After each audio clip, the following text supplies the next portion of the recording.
Hi good morning students. आप 11th English literature में lesson number 4 जो एक शॉर्ट स्टोरी है उसको आज आप पढ़ेंगे और ये है आपका the adventures of the three Garridebs. Lesson number 4 है the adventures of three Garridebs. तो इस प्रकार की ये कहानी है। गैरीडेव नाम का एक इसमें कैरेक्टर है, वो 1 2 3 कैरेक्टर और हैं। पूरी की पूरी जो कहानी है बड़ी सस्पेंसफुल है। और इससे पहले कि हम इस कहानी को पढ़ें हम देख लेते हैं कि इसका राइटर कौन है। आर्थर कॉनन डॉयल, ये इसका राइटर है। 1859 में इसका जन्म हुआ, 1930 में इसकी मृत्यु हो गई। Who was a medical practitioner, पहले तो एक जो है एक चिकित्सक के रूप में इसने काम किया, मेडिकल प्रैक्टिशनर के रूप में काम किया। Is well known for his detective stories, well known का मतलब फेमस। ये एक जाना पहचाना नाम है अपनी जासूसी कहानियों के लिए, डिटेक्टिव जासूसी कहानियों के लिए। His creations, उसकी रचनाएं हैं द डिटेक्टिव शेरलॉक होम्स, ये बड़ा फेमस कैरेक्टर है ऐसी जासूसी कहानियों के लिए। डिटेक्टिव इसी नाम को ज्यादा यूज करते हैं एक डिटेक्टिव के रूप में, Sherlock Holmes. And the chronicler, ये इसके मैं 2 अर्थ आपको बता देता हूं। एक तो आप कह सकते हैं हिस्टोरियोग्राफर, इतिहासकार भी कह सकते हैं। दूसरा जासूसी कहानियों में जो नरेटर होता है वो है डॉक्टर वॉटसन। तो इसके कहानी के सुनाने वाले या वर्णनकर्ता के रूप में भी डॉक्टर वॉटसन का नाम यूज करता है। Are well known the world over, ये संपूर्ण संसार में ये दोनों ही कैरेक्टर जासूसी कहानियों के लिए बड़े फेमस हैं। The collections of short stories include, उसकी जो लघु कहानियों में का जो संकलन है उसमें शामिल होती हैं the adventures of Sherlock Holmes and the returns of Sherlock Holmes. The stories are full of suspense, कहते हैं एक प्रकार की कंफ्यूजन को, डाउट को, भ्रम को या संदेह को, उससे भरी हुई है इसकी कहानियां। एक्साइटमेंट, एक जोश या उत्तेजना को कह सकते हैं। एंड ह्यूमर, और हास्य से भी भरी हुई इसकी कहानियां हैं। एट द सेम टाइम, और उसी समय पर they develop a structure of कीन, वो अपनी कहानियों में विकसित करता है स्ट्रक्चर ऑफ कीन, तीक्ष्ण संरचना। एंड एनालिटिकल इंटेलिजेंस, और व्याख्यात्मक बुद्धि कौशल, वो भी इसकी कहानियों में विकसित होता है। With a deep human appeal, एक बहुत ही गहन मानव भाव या भावना के साथ तीक्ष्ण संरचना और व्याख्यात्मक बुद्धि कौशल का भी विकास इसकी कहानियों में हमें देखने को मिलता है। तो इसमें ये जो शेरलॉक होम्स है इसके पास एक केस आता है मिस्टर गैरीडेव को लेकर के, और वो जब जासूसी कहानियों में ये जासूस जो है जब पूरी कहानी का पता लगाता है तो अंत में क्रिमिनल को पकड़ लेता है। तो इसके बीच में इसकी मदद करता है डॉक्टर वॉटसन। तो इसमें ये 3 गैरीडेव्स नाम के व्यक्तियों की एक एडवेंचर कहते हैं हम, एक प्रकार की साहसिक घटना को, एक बहुत ही उत्तेजनात्मक घटना या कहानी को। तो इस कहानी को मैं स्टार्ट करता हूँ इस वीडियो में। इट में है बीन ए कॉमेडी, इसको आप एक कॉमेडी भी बता सकते हैं। और इट में है बीन ए ट्रेजेडी, या फिर इसको ट्रेजेडी भी ये हो सकती है। ट्रेजेडी दुखांत और कॉमेडी सुखांत होती है। It cost 1 man his reason, लेकिन इसमें एक व्यक्ति को जो है अपनी बुद्धि कौशल की कीमत चुकानी पड़ती है। कोस्ट का मतलब मूल्य, कीमत को हम कहते हैं। तो इस कहानी के अंदर रीजन जो होता है यहाँ पर एक बुद्धि कौशल को कहते हैं, तर्क शक्ति को कहते हैं, और या फिर बौद्धिक शक्ति को हम कह सकते हैं, पावर ऑफ इंटेलिजेंस। तो एक व्यक्ति को इसकी कीमत जो है अपनी बुद्धि शक्ति से चुकानी पड़ती है। It cost me blood letting, खून बहाना, मुझे इसकी कीमत खून बहाकर चुकानी पड़ती है, क्योंकि डॉक्टर वॉटसन लगता है इसमें कुछ घायल हो गया था। And it cost yet another man, और एक दूसरे व्यक्ति को इसकी कीमत चुकानी पड़ती है। The penalties of the law, कानून की एक प्रकार से जो अर्थदंड होता है उसको चुका करके दूसरे व्यक्ति को इसकी कीमत चुकानी पड़ती है। पेनल्टीज एक प्रकार का पनिशमेंट होता है, दंड। Yet there was certainly an element of comedy, हालांकि निश्चित रूप से उसमें जो एक हास्य का तत्व था, element of comedy. Well you shall जज फॉर योरसेल्फ, चलो ठीक है आप खुद ही इसका निर्णय कर लेंगे कि ये कहानी किस प्रकार की हो सकती है, ट्रेजेडी, कॉमेडी, या जो भी है, आप खुद इसका निर्णय करेंगे। I remember the date very well, यहाँ से कहानी शुरू होती है। जी, यहाँ पर जो आई है, आई प्रोनाउन यहाँ पर डॉक्टर वॉटसन के लिए आया है। जैसा कि मैंने अभी आपको बताया, ये इस कहानी का नरेटर है, डॉक्टर वॉटसन, जो सहयोगी है शर्लॉक होम्स का।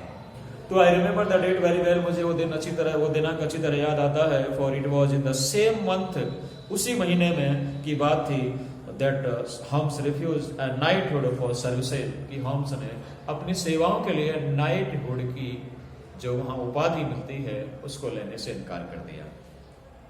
Which may perhaps someday be described, चलो उसने क्यों इनकार किया, इसको मैं किसी और दिन इसका वर्णन करूंगा। someday, किसी और दिन, describe मींस वर्णन किया जा सकता है इस बात का। तो लेकिन उसी महीने की ये डेट हो सकती है। I only refer to the matter in passing. in passing का मतलब होता है यहाँ in short, जिसको हम कह सकते हैं सारांश रूप में, in brief भी कह सकते हैं। तो यहां पर मैं आपको रेफर मीन्स एक प्रकार का उल्लेख करना संकेत देता है वो इस मामले का संक्षिप्त में। For in my position of partner, क्योंकि मेरे इस प्रकार के साझेदार की स्थिति में, एंड कॉन्फिडेंट, और एक विश्वास पात्र की स्थिति में, I am obliged to be particularly careful. Particularly means विशेष रूप से मैं सावधानी बरतने के लिए बाध्य हूं, to avoid any indiscretion. Indiscretion, विवेकहीनता, अभद्र व्यवहार से बचने के लिए विशेष रूप से मैं यहाँ वादी हूँ कि मैं सिर्फ अपनी कहानी को बताऊंगा और किसी बात को नहीं बताऊंगा। तो शर्लॉक होम्स के एक अच्छे पार्टनर के रूप में, एक विश्वास पात्र सहयोगी के रूप में, वो इस प्रकार की अभद्र व्यवहार या अन्य जिसको कह सकते हैं विवेकहीनता, उससे बचने की कोशिश करता है। आई रिपीट, में दोहराता हूं, हाउएवर दैट दिस एनेबल्स मी, हालांकि ये बात मुझे योग्य सक्षम बनाती है, टू फिक्स द डेट, दिनांक निश्चित करने में ये बात मुझे पूरी तरह से सक्षम बना देती है। Which was the latter end June, और ये डेट हो सकती है जून की अंतिम समय की, और 1902 का समय हो सकता है ये 1902, लेटर पार्ट ऑफ जून। तो जून के अंतिम समय में, अंतिम जो समय होता है उसमें 1902 की घटना हो सकती है। Shortly after the conclusion of the south African war, shortly का मतलब होता है शीघ्र या कुछ समय के बाद ही, जब साउथ अफ्रीकन जो युद्ध का जो निर्णय हुआ, जो निष्कर्ष निकला, उसके बाद की ये घटना हो सकती है। Holmes had spent several days in bed, Holmes ने बिस्तर पर ही अपने कई दिन व्यतीत किए। As was his habit from time to time, जैसा कि समय समय पर उसकी आदत थी, तो वो अपने बेड पर, यानी कहने का मतलब उसके कई दिनों तक आराम किया शर्लॉक होम्स ने। But he emerged that morning, लेकिन वो मेरे सामने प्रकट हुआ, एमर्ज अपीयर्ड, उस सुबह की बात है, मॉर्निंग सुबह, with a long foolscap document. Foolscap एकदम जो है पेपर साइज है, पूरी साइज का पेपर था, डॉक्यूमेंट दस्तावेज था उसके हाथ में, और उस सुबह मेरे सामने प्रकट हुआ है। उसके हाथ में डॉक्यूमेंट था, and a twinkle of amusement, twinkle कहते हैं शाइनिंग, चमक, और बड़ी प्रसन्नता की चमक in his austere grey eyes, भूरी भूरी उसकी एकदम कठोर गंभीर, ऑस्टियर कहते हैं कठोर, हार्ड एंड सीरियस उसकी आंखों में बड़ी प्रसन्नता की चमक दिखाई दे रही थी, और वो मेरे पास आया। There is a chance for you to make some money. क्या बोला शर्लॉक होम्स, क्या बोला डॉक्टर वॉटसन से? डॉक्टर वॉटसन, आपके पास एक अवसर है पैसा कमाने का, चांस अवसर है, टू मेक मनी, पैसा कमाने का, पैसा प्राप्त करने का। फ्रेंड वॉटसन, ये उसने कहा कि मित्र वॉटसन, आपके पास एक बहुत अच्छा अवसर आया है पैसा कमाने का। सैड ही, वो बोला, have you ever heard the name of Garrideb, क्या आपने कभी किसी गैरीडेव नाम के व्यक्ति का नाम सुना है क्या? ऐसा शर्लॉक होम्स नामक उस जासूस ने अपने मित्र से कहा, क्योंकि हो सकता है उसके पास एक केस आया था गैरीडेव नाम के व्यक्ति की समस्या को लेकर। आई एडमिटेड, तो मैंने स्वीकार भी कर लिया। एडमिट का मतलब यहां पर है except, that I had not, कि भाई मैंने तो नहीं सुना कि किसी गैरीडेव का नाम, मैंने स्वीकार किया उसके सामने। वेल, चलो ठीक है, इफ यू कैन ले योर हैंड अपॉन ए गैरीडेव, ये जो यहां पर है आपका ले अपॉन, चलो हम हैंड को छोड़ देते हैं, इसका अर्थ निकलता है यहाँ फाइन। ढूंढ लेना। यदि आप किसी गैरिडेव नाम के व्यक्ति को ढूंढ लेते हैं तो there is money in it, तो इस केस में काफी अच्छा पैसा आपको मिलेगा। व्हाई? वाटसन बोला क्यों? Oh that's a long story, ये बहुत लंबी कहानी है। अ whimsical वन, एक सनकपूर्ण, सन की जो है घटनाओं से युक्त कहानी है ये, whimsical जिसको कहते हैं, सनकपूर्ण। And I don't think in all our explorations, और मैं नहीं सोचता कि जितने भी आज तक हमारी ये खोजें हुई हैं जासूसी के दौरान, एक्सप्लोरेशन खोजों को कहते हैं, सर्चेज ऑफ ह्यूमन कॉम्प्लेक्सिटीज, मानवीय जटिलताओं की जितने भी खोजें हमने आज तक की हैं, we have ever come upon anything more singular, तो हमको ऐसी घटना आज तक देखने को नहीं मिली है। यहां पर come upon का मतलब होता है मिलना, और सिंगुलर मीन्स एकमात्र घटना हमको ऐसी आज तक अपनी खोजों में नहीं मिली है जितने की अब हमको मिलने वाली है। The fellow will be here presently, presently का मतलब होता है शीघ्र ही, शॉर्टली, वो शीघ्र ही वो व्यक्ति यहाँ हमारे सामने होगा। फॉर क्रॉस एग्जामिनेशन, पूछताछ करने के लिए, बहस करने के लिए शीघ्र वो व्यक्ति हमारे सामने होगा। So I want open the matter, इसलिए मैं पूरे मामले को खोलूंगा नहीं अब टिल ही कम्स, जब तक वो नहीं आ जाता है मैं पूरी बात नहीं बताऊंगा, ऐसा शर्लक होम्स ने कहा। व्हाट मीन बाय, लेकिन इसी दौरान इसी बीच, that's the name we want, ये जो नाम है उसको हम खोजना चाहते हैं। ये गैरी डेव कौन है, कहां रहता है? द टेलीफोन डायरेक्टरी ले on the table beside me, Watson बोला मेरे पास के टेबल पर टेलीफोन डायरेक्टरी रखी हुई थी। And I turn over the pages in a rather hopeless quest, quest बड़ा अच्छा वर्ब है, क्वेस्ट का मतलब होता है यहाँ सर्च, तलाश। तो टेलीफोन डायरेक्टरी पहले जो बेसिक फोन हुआ करते थे, तो उसमें उस शहर के जितने भी लोगों के पास फोन होता था उस सबका नाम, एड्रेस और फोन नंबर उस डायरेक्टरी में लिखा होता था। तो उसमें उन्होंने देखा खोल करके, I turn over the pages, मैंने पन्ने पलटे, एंड अरादर होपलेस, बड़ी निराशाजनक की खोज करते हुए मैंने उसके पन्ने पलटने लगा गैरी डेव को ढूंढने के लिए। व्हाट टू माय अमेजमेंट, लेकिन मेरे आश्चर्य के लिए, एंड अमेजमेंट आश्चर्य के लिए, there was this strange name, उस डायरेक्टरी में ये अजीब सा नाम लिखा हुआ था।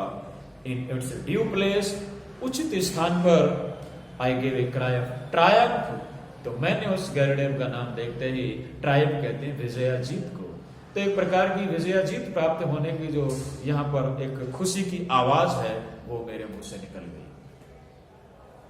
Here you are Holmes, here it is, अरे होम्स ये देखो ये रहा इसका नाम, तो इसका नाम पता।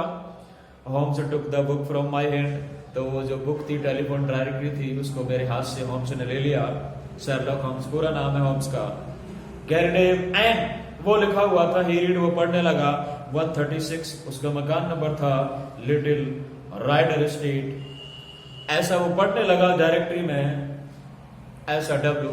फिर बोला सॉरी टू डिसअपॉइंट यू, आपको ये जानकर, सॉरी मीन्स माफ करना, डिसअपॉइंट निराश होना, आपको ये जानकर बड़ी निराशा होगी।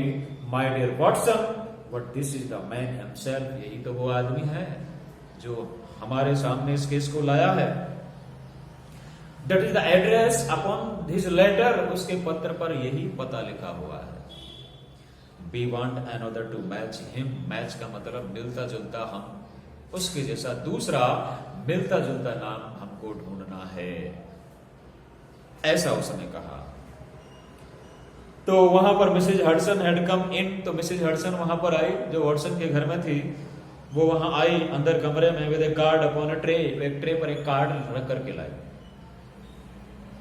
आई टुक इट, मैंने इस कार्ड को लिया, एंड ग्लांस एट इट, और गौर से उसको देखने लगा। ग्लांस एट, गौर से देखना, इसको मैंने आपको कई बार बताया होगा। अंग्रेजी में 3-4 वर्ड ऐसे होते हैं गौर से देखने के लिए, look at, gaze at, steer at और ग्लांस एट। वो उसको बड़े गौर से देखने लगा उस पत्र को।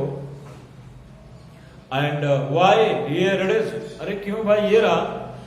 आई क्राइड इन अमेजमेंट, मैं बड़े आश्चर्य से चिल्लाया। This is a different initial John Garrideb. Initial कहते हैं प्रारंभिक जो नाम है वो थोड़ा अलग है लेकिन बाद का जो इसमें शब्द वो मिलता जुलता है, जॉन गैरिडेव उस कार्ड पर लिखा हुआ है। काउंसलर एट लॉ, ये कानूनी सलाहकार, मोरहुले, कांसस, यूएसए, ये उसका पता उसमें लिखा हुआ था उस कार्ड में। उसको मिस्टर वॉटसन ने पढ़ा और शेरलॉक होम्स को बताया। तो Holmes smiled as he looked at the card. जैसे ही होम्स कार्ड को देखने लगा, मुस्कुराने लगे। आई एम अफ्रेड यू, मुझे डर है, you must make another effort, कि आपको दूसरा प्रयास करना होगा। क्यों? वॉटसन सेड ही, होम्स बोला आपको अलग प्रयास करना होगा। This gentleman is also in the plot already. Plot कहते हैं स्टोरी, कहानी। ये आदमी तो हमारी कहानी में पहले से ही है। जॉन गैरिडेव तो दो आई सर्टेनली डिड नॉट एक्सपेक्ट, लेकिन मैं निश्चित रूप से ये उम्मीद नहीं थी मुझे टू सी हिम, कि मैं उससे मिलूंगा दिस मॉर्निंग, आज सुबह। ये हमसे बता रहा। हाउएवर, हालांकि he is in a position to tell us, वो अब हमें a good deal, good deal का मतलब होता है बहुत अधिक, इस बारे में बताने की स्थिति में है। आई वांट टू नो, जो मैं जानना चाहता हूँ। शेरलॉक होम्स बोला, ये गैरिडेव की जो कहानी इसमें है उसके बारे में जॉन गैरिडेव हमको बहुत कुछ बताने के लिए आने वाला है, जो हम इस कहानी के बारे में जानना चाहते हैं। अब यहाँ पर हमको किसी तीसरे ही गैरिडेव को ढूंढना है। ये है 3 गैरिडेव्स की कहानी की शुरुआत। इससे आगे की जो कहानी है, आगे क्या होता है, मैं आपको नेक्स्ट वीडियो में बताऊंगा। तब तक के लिए थैंक यू, दैट्स ऑल।